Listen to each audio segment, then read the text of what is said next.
کنستائن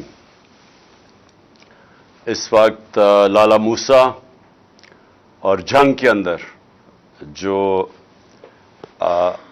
آپ سب اکٹھے ہوئے ہیں اس ملک کے پاکستانی باشعور شہری، تو میں آپ کے سامنے سب سے پہلے ایک بات رکھنا چاہتا ہوں کہ آج ایک تماشا ہو رہا ہے لندن میں، اور یہ کسی دنیا کے ملک میں اس طرح کا تماشا نہیں ہوتا کہ پچھلے 5 دن سے پاکستان کا 3-4 دن سے پرائم منسٹر بھی گیا ہوا ہے اور بھی لوگ گئے ہوئے ہیں، اور مقصد ان کا کیا ہے؟ وہاں جا کے فیصلہ ہو رہا ہے کہ پاکستان کا آرمی چیف کون بنے گا۔ میں ذرا اپنی ساری قوم کو کہتا ہوں کہ ذرا غور کریں کہ اس ملک کے ساتھ کیا ہو رہا ہے، کہ جو ہماری نیشنل سیکیورٹی کا سب سے اہم عہدہ آرمی چیف کا، اس کا فیصلہ کدھر ہو رہا ہے؟ لندن میں بیٹھ کے۔ فیصلہ کون کر رہے ہیں؟ اس ملک میں ایک کنوکٹڈ آدمی، ایک سزا یافتہ آدمی، ایک مفرور جھوٹ بول کے ملک سے باہر گیا، دوسری دفعہ جھوٹ بول کے ملک سے باہر گیا، وہ فیصلہ کر رہا ہے۔ اس کے ساتھ اور کون ہے؟ اس کے بیٹے ہیں جو اس ملک سے باہر بھاگ کے گئے احتساب سے، ان کے دور میں، نون لیگ کے دور میں۔ اور کیوں گئے؟ کیونکہ وہ جواب نہیں دے سکتے تھے کہ اربوں روپے کی پراپرٹیز ان کی لندن میں کدھر سے آئیں، اور انہوں نے کہا ہم پاکستان کے شہری نہیں ہیں۔ 3 دفعہ پرائم منسٹر کے بیٹے کہتے ہیں ہم لندن کے شہری نہیں ہیں، کیونکہ وہ جواب نہیں دے سکتے کہ اربوں روپے کی وہ حسن نواز، وہ کم از کم 10 ارب روپے کی جو پراپرٹی اس نے لندن میں لی، وہ کدھر سے آئی؟ ساتھ ہے ان کی بیٹی جو پینما میں اس کے نام پہ یہ 4 بڑے بڑے محلات کا انکشاف ہوا تھا، جو سب نے حسین شریف نے کہا کہ الحمدللہ ہمارے ہیں، نواز شریف نے کہا ہمارے ہیں، لیکن یہ نہیں بتا سکتے کہ پیسہ کدھر سے آیا۔ تو وہ وہاں بیٹھے ہوئے ہیں، اسحاق ڈار کے بیٹے وہاں بیٹھے ہوئے ہیں جو کہ ملک سے باہر بھاگے ہوئے ہیں، اور اسحاق ڈار بھی ملک سے باہر بھاگا تھا جب تک NRO نہیں دیا، اور ہینڈلرز نے اس کو یہ یقین دہانی نہیں کی کہ فکر نہ کریں آپ آ جائیں تو آپ کو کوئی نہیں پکڑے گا۔ تو یہ وہ لوگ، اور جس میں پھر شہباز شریف کا بیٹا بیٹھا ہوا ہے، سلمان شہباز، جو احتساب سے بھاگا ہوا باہر۔ تو وہ جو اس ملک کے چوروں کا ٹبر ہے، وہ فیصلہ کر رہا ہے اس وقت اس ملک کے مستقبل کا۔ تو میں ہی اپنی ساری قوم کو یہ بتانا چاہتا ہوں کہ یہ کسی دنیا کے مہذب معاشرے میں یہ تصور بھی نہیں کوئی کر سکتا کہ یہ ہوگا کہ ملک کے اہم فیصلے ملک کے باہر ہوں اور وہ لوگ کریں جو 30 سال سے ملک کے پاسا چوری کر کے باہر لے کے جا رہے ہیں۔ اور میں دوسری بات کہ شہباز شریف کے اوپر ایک اخبار کے اوپر اس نے ہرجانہ کیا کہ میری توہین کی گئی ہے، اور اس نے جا کے عدالت میں چلا گیا۔ اب شہباز شریف کو نہیں پتا تھا کہ برطانیہ کی عدالتیں کیوں، ونسٹن چرچل ان کے جو بڑا اسٹیٹسمین تھا، اس نے کیوں کہا جب برطانیہ ہٹلر کی دوسری جنگ عظیم میں جب تباہ کر رہے تھے برطانیہ کو، تو اس نے کیوں کہا؟ اس نے جب کسی نے پوچھا ہم بچ جائیں گے، اس نے کہا کیا ہماری عدالتیں انصاف دے رہی ہیں؟ تو انہوں نے کہا جی دے رہی ہیں۔ تو انہوں نے کہا کوئی دنیا کی طاقت ہمیں نہیں ہرا سکتی۔ ان کی عدالتوں کے اندر یہ چلا گیا شہباز شریف، اور اب انہوں نے 8 یا 9 دسمبر کو اس کو بلا لیا ہے، اس سے جواب مانگے ہیں۔ اب شہباز شریف کو غلط فہمی ہوئی ہے کہ ٹیلی فون اٹھا کے تو جج کو کہہ کے جی بے نظیر کو 3 نہیں 5 سال سزا دینا ہے، اس کے جو ماضی میں بریف کیس پکڑ کے کوئٹہ بینک پہ جانے والا، بینچ کو خریدنے والا، اس کو یہ نہیں پتا کہ وہ کدھر پھنس گیا جا کے۔ اور ان کے لیے سب سے بڑا اب یہ چیلنج ہوگا شہباز شریف کے لیے کہ عدالت میں اب انہوں نے بتانا پڑے گا کہ کیا جو اس نے الزامات لگائے، اور اس نے بڑے، جو ان کا اخبار ڈیلی میل ہے، بڑے سنگین الزامات لگائے ہیں اس کی چوری کے اوپر۔ تو یہ میں صرف آپ کو اب بتانا چاہتا ہوں، یہ ہے فرق۔ کیوں وہ معاشرے میں خوشحالی ہے؟ کیوں یہاں سے لوگ نوکریاں ڈھونڈنے جاتے ہیں باہر؟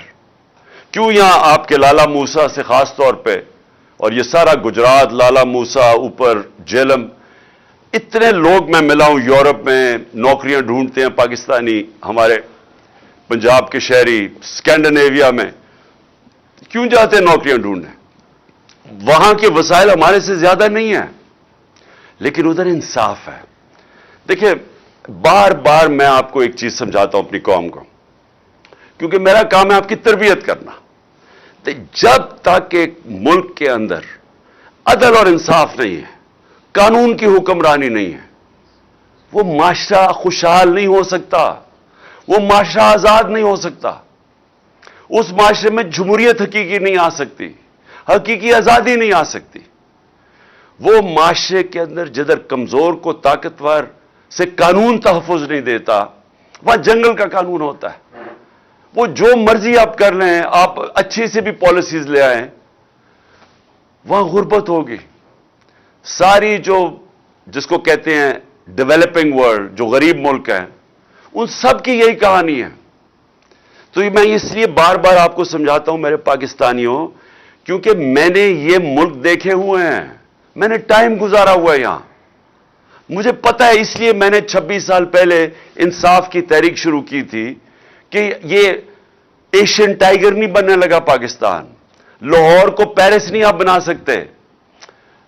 جب آپ عدل اور انصاف کا نظام لے کے آئیں گے، یہاں کی قوم کو آزاد کریں گے، حقیقی آزادی دیں گے، یہ قوم خود ہی اس ملک کو اٹھا لے گی۔ یہاں جو بیرون ملک پاکستانی بیٹھے ہیں، جو میری آج سن رہے ہوں گے مجھے، میرا ان سے انٹریکشن ہے، ان سے پوچھے تو صحیح کیوں نہیں وہ پاکستان میں آ کے پیسہ لگاتے؟ وہ سب سے پہلے آپ کو کہیں گے کہ ہم اس لیے پیسہ نہیں لگاتے پاکستان میں آ کے کہ ہمیں ڈر ہوتا ہے کہ اگر ہم پلاٹ لیتے ہیں تو اس کے اوپر قبضہ ہو جاتا ہے اور ہم قبضہ نہیں چھڑا سکتے۔ تو ہم کاروبار کیسے شروع کر سکتے ہیں جس ملک کے اندر ہمیں قانون تحفظ نہیں دیتا، جس میں ایک فکرہ استعمال کیا جاتا ہے، کانٹریکٹ انفورسمنٹ نہیں ہوتی۔ جب اس ملک میں ہماری سرمایہ کی حفاظت ہی نہیں ہوتی تو ہم کیسے اس ملک میں پیسہ لگائیں گے؟ اور دوسری بات وہ یہ کہیں گے، خاص طور پہ برطانیہ میں جو بیٹھے پاکستانی ہیں، کہ یہ جو ملک کے سربراہ ہیں جو ہمیں کہتے ہیں کہ پاکستان میں اپنا پیسہ لے کے آؤ، تو اپنا پیسہ تو پاکستان سے باہر بھیج رہے ہیں، ان کے تو بڑے بڑے محلات باہر ہیں، ان کے کاروبار باہر ہیں، تو یہ ہمیں کہہ رہے ہیں کہ پاکستان میں پیسہ لگاؤ، اور وہ یہ کہتے ہیں کہ یہ پیسہ باہر کیوں بھیجتے ہیں؟ نمبر 1 چوری کا پیسہ ہے، کیونکہ اگر چوری کا پیسہ کیوں باہر بھیجنا پڑتا ہے کہ پاکستان میں نظر آ جائے گا۔ یہاں اب اگر ایک دم ان کی دولت میں اربوں روپے کا اضافہ ہونا شروع ہو جائے تو پوچھیں گے تو صحیح نا قوم کے کدھر سے پیسہ آیا؟ وہ یہ جواب نہیں دے سکتے کیونکہ چوری کا پیسہ ہے، اس لیے ان کو باہر بھیجنا پڑتا ہے۔ اور یاد رکھیں جب باہر بھیجتے ہیں، اور میں یہ بار بار آپ کو اس لیے بتاتا ہوں کہ جب آپ کا ملک کا پیسہ چوری کر کے، جس طرح یہ ٹی کیس ہے شہباز شریف کا اور بیٹوں کا، کہ یہ پوری ایک گاڑی میں پیسہ، پہلے وہاں سے ان کے ماڈل ٹاؤن کے گھر سے وہ گاڑی میں پیسہ رکھا جاتا تھا، پھر پولیس گارڈ لے کے جاتی تھی ہنڈی اور حوالے، جدھر سے یہ پیسہ ڈالر میں چینج ہوتا تھا اور پھر باہر بھیجتے تھے، اور پھر جو پیسہ پاکستان منگوانا ہو تو وہ ایک ان لوگوں کے نام پہ لے کے آتے تھے جو کبھی پاکستان سے باہر ہی نہیں گئے، مثلا، اور زرداری بھی یہی کرتا تھا، تو وہ پاپڑ والا اور چینی والا اور یہ وہ لوگ ان کے پاسپورٹ لیتے تھے اور کہتے تھے جی انہوں نے باہر سے ریمیٹنسز بھیجی ہے۔ تو خود ہی قانون بنایا تھا 1992 میں کہ جی اگر باہر سے کوئی پیسہ بھیجے گا تو کوئی سوال نہیں پوچھا جائے گا، اور یہ حدیبہ پیپر مل بھی یہی کیس تھا، زرداری کا بھی یہی کیس ہے، وہ جو فیک اکاؤنٹس کا ان کے بھی یہی کیس ہے۔ تو یہ وہاں سے انہوں نے پیسے باہر پہلے چوری کر کے، چوری کا پیسہ باہر، ریمیٹنس سے واپس جس کی ضرورت ہے، باقی پیسہ ان کا باہر پڑا ہے۔ جو ان کا زیادہ تر مال ہے، یہ دونوں بڑے بڑے خاندانوں کو، یہ باہر پڑا ہوا ہے پاکستان سے، اور بڑی شان و شوکت میں وہاں رہتے ہیں، اور یہ اس ملک کا المیہ ہے کہ یہ ہر تھوڑی دیر کے بعد ان کو این آر او ملتا ہے، پھر واپس آتے ہیں، پھر لوٹتے ہیں، پھر پیسہ باہر لے جاتے ہیں۔ اور یہ آپ کے سامنے ہو رہا ہے اس وقت، یہ جو تماشا ہے کہ سارے جناب لندن کی طرف دیکھ رہے ہیں، چور بیٹھ کے فیصلہ کر رہے ہیں کہ پاکستان کا آرمی چیف کون ہوگا۔ یعنی مجھے حیرت ہوتی ہے کئی دفعہ کہ یہ جب ہم ہم نے ہم یہ سوچتے ہیں کہ یہ اللہ یہ ہم کس دنیا میں رہ رہے ہیں کہ کسی بھی دنیا کے ملک میں یہ مجھے کوئی بتا دے، میں برطانیہ میں پتہ نہیں کتنے 20-30 سال گزارے ہیں، کوئی سوچ سکتا ہے وہاں کی اس طرح کی چیز ہو؟ کوئی سوچ سکتا ہے کہ برطانیہ کے پرائم منسٹر کی باہر پراپرٹیز پڑی ہوں، اور اگر پڑی ہوں تو وہ ایک دن بھی آفس میں رہ سکتا ہے جب تک جواب نہ دے؟ کوئی سوچ سکتا ہے کہ ملک کے باہر پرائم منسٹر آئے باہر بھاگ جائے جب اس کا احتساب ہو، واپس آ کے پھر اوپر بیٹھ جائے، کیسز معاف ہو جائے، اور پھر جب اس کو پھر پکڑنے لگے پھر باہر بھاگ جائے اور قوم کے فیصلے باہر سے کرے؟ یہ ساری قوم ذرا سوچے اس کے اوپر کہ اس کا کوئی مہذب معاشرے کے اندر اس طرح کی مثال نہیں ہے۔ اور پھر ہم کہتے ہیں کہ جی آرمی چیف کے میرے اوپر بھی 1-2 الزام لگائیں، جی اس کا ہم نے متنازع کر دیا، اس کا آرمی چیف کا۔ میں نے تو کبھی متنازع نہیں کیا، میں تو کہتا ہوں جو میرٹ کے اوپر آرمی چیف ہے اس کو بنانا چاہیے۔ مجھے تو کوئی اپنا آرمی چیف نہیں چاہیے، پھر سے نہ مجھے اپنا کوئی جج چاہیے، نہ مجھے کوئی اپنا آئی جی چاہیے، نہ مجھے اپنا کوئی نیب کا ہیڈ چاہیے، مجھے تو بہترین میرٹ کے اوپر لوگ چاہیے، ان کو چاہیے۔ ہر آدمی ان کا اپنا ہونا چاہیے۔ اب پنڈی اسلام آباد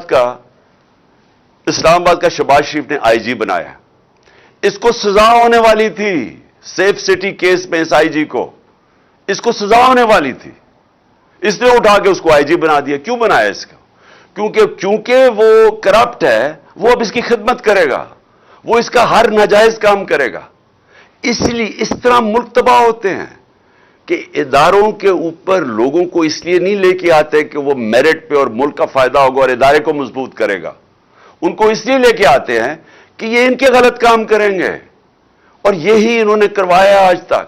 عدلیہ کے اندر انہوں نے ڈنڈے مار کے جب چیف جسٹس سجاد علی شاہ جیسا دیانتدار جج کو جب بھگایا وہاں سے اور پھر پیسے رشوت دے کے اس کو جب ہٹایا، تو یہ اس لیے نہیں کہ ان کو کوئی فکر تھی کہ پاکستان کی عدلیہ ٹھیک کام نہیں کر رہی، اس لیے کہ وہ ان کے نیچے نہیں تھی، ان کی غلامی نہیں کر رہی تھی، ان کے غلط کاموں کے اوپر غلاف نہیں ڈال رہی تھی، چھپا نہیں رہی تھی۔ تو جب جن لوگوں کی پوری تاریخ ہی یہ ہو تو وہ لوگ پاکستان کے آرمی چیف کا فیصلہ کریں گے لندن میں بیٹھ کے؟ اور میں ان سے بھی پوچھنا چاہتا ہوں جو ان کے ہینڈلرز ہیں، کیا ان کو فکر نہیں ہے پاکستان کی؟ کیا ان کو نہیں سمجھ آ رہی ہے کیا ہو رہا ہے ملک کے اندر؟ کیا ان کو تب نہیں سمجھ آ رہی تھی جب یہ ایک چوروں کو اوپر مسلط کیا جا رہا تھا کہ انہوں نے ملک کے ساتھ کرنا کیا ہے؟ جو 30 سال سے ملک کو لوٹ رہے تھے ان کو پھر سے جب مسلط کیا انہوں نے، تو کیا ان کو یہ نہیں نظر آ رہا تھا کہ انہوں نے کرنا کیا ملک کے ساتھ؟ تو یہ جو ہو رہا ہے یہ ہونا تھا، کیونکہ انہوں نے ماضی میں بھی یہی کیا ہے۔ میں یہ سوال پوچھتا ہوں کہ کون ذمہ دار ہے اس کا کہ جو پاکستان چھوڑ کے گئے تھے ہم، جو عدم اعتماد سے پہلے مارچ کے اندر جو پاکستان تھا، مجھے وہ بتائیں۔ آج پاکستان کی بزنس کمیونٹی سے پوچھیں، پاکستانی کسانوں سے پوچھیں، پاکستان کے مزدوروں سے پوچھیں کہ وہ کس طرف پاکستان جا رہا تھا۔ 17 سال کے بعد ہماری بہترین ملک کے اندر دولت میں اضافہ ہو رہا تھا، جس کو گروتھ ریٹ کہتے ہیں۔ تیسرے سال میں 5.7% ہماری اکانومی گرو کی، اور چوتھے سال میں 6%۔ اور انشاءاللہ اگر ہمیں یہ سازش کے تحت نہ ہٹاتے، ہم نے 7% پہ جانا تھا۔ جو تیل کا تھا، جو اصل ہمیں جھٹکا پڑا تھا تیل کی قیمتیں تو نیچے آ گئی ہیں۔ تو ہم نے جو اپنے لوگوں کو مہنگے ڈیزل اور پیٹرول سے بچایا تھا سبسیڈائز کر کے، وہ ہم یہی سوچ رہے تھے کہ ہم روس سے سستا تیل لیں گے، اور دوسری چیز ہم اور چیزوں سے پیسہ نکال کے، یعنی اور اپنی ڈیولپمنٹ فنڈ سے پیسہ عوام کو سبسیڈائز کریں گے تاکہ بوجھ نہ پڑے عوام پہ، تاکہ مہنگائی نہ ہم روک کے رکھیں۔ انہوں نے آتے ساتھ ہی پہلے تو انہوں نے مہنگائی آسمانوں پہ چلی گئی، ہماری 15 سے 16 تک گئی ہے ہماری مہنگائی ہمارے دور میں، اور انہوں نے شور مچایا ہوا تھا۔ یہاں 27% ہے آج مہنگائی، 50 سال کے بعد سب سے زیادہ مہنگائی ہے آج پاکستان میں۔ اور انہوں نے ان کی وجہ سے، کیونکہ یہ اکانومی نہیں ہینڈل کر سکے، آج روپیہ ان کے دور میں